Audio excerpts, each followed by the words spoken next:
Hi, my name is Sherry Sanders, and I'm a county extension agent working in White County as a part of the University of Arkansas System Division of Agriculture. And this is Agriculture. Agriculture is a program where we celebrate women working in the field of agriculture in the state of Arkansas. This month's guest is my friend, Brittany Scott.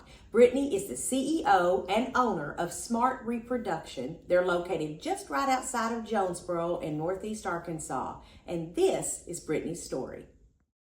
So I was the first one that retired from Extension to start the business, and that company actually was called Delta Livestock Diagnostics, and it was a blood and disease testing company for livestock. So veterinarians and producers could send in their samples, and we would analyze them using ELISA technology, which that just means we're looking for antibodies to whatever we're testing for.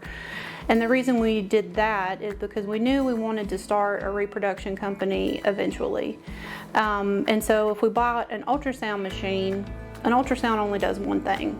It just ultrasounds, whereas if we bought the equipment, which is just a couple of pieces of equipment, it's a similar monetary investment to do the ELISA testing, but then you can test for anything there's an ELISA kit for, so the possibilities were endless. So that's why we made the reason to found that company first, and we got on with one of the livestock pregnancy testing companies who was getting into the sheep and goat space, so we were actually their first sheep and goat ELISA testing lab in the country, and then grew that business.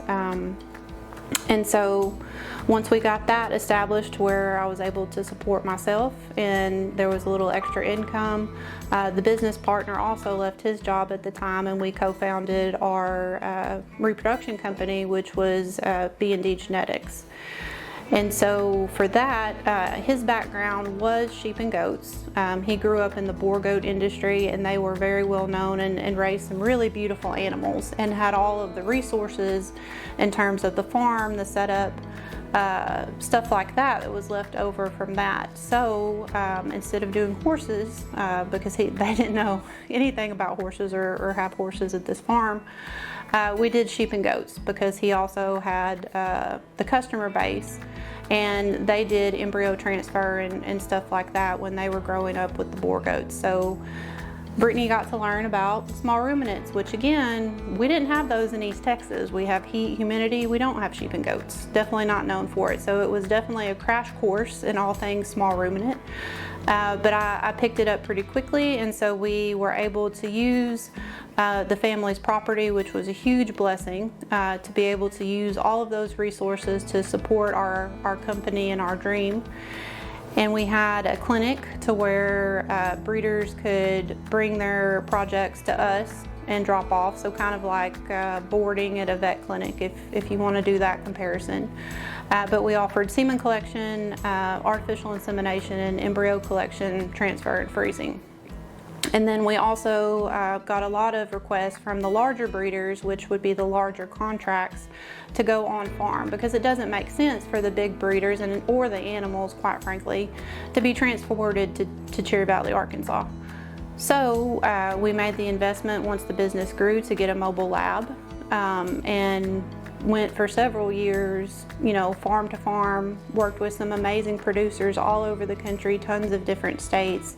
And so it was really cool to grow both personally and professionally, kind of on those road trip kind of years. We got to go, see, learn what to do, what not to do. So it was really cool. However, I was married at the time, and we decided to start having children. And so when I was pregnant with my firstborn child, our daughter, I definitely traveled and worked like many women in ag do for way too long. And when I say that, I mean literally up until the day I had her. I think we were actually in Kansas, coming home from a work trip in Kansas before I had her. But anyway, the point is very, very much like what women in ag do. We just do what we have to do.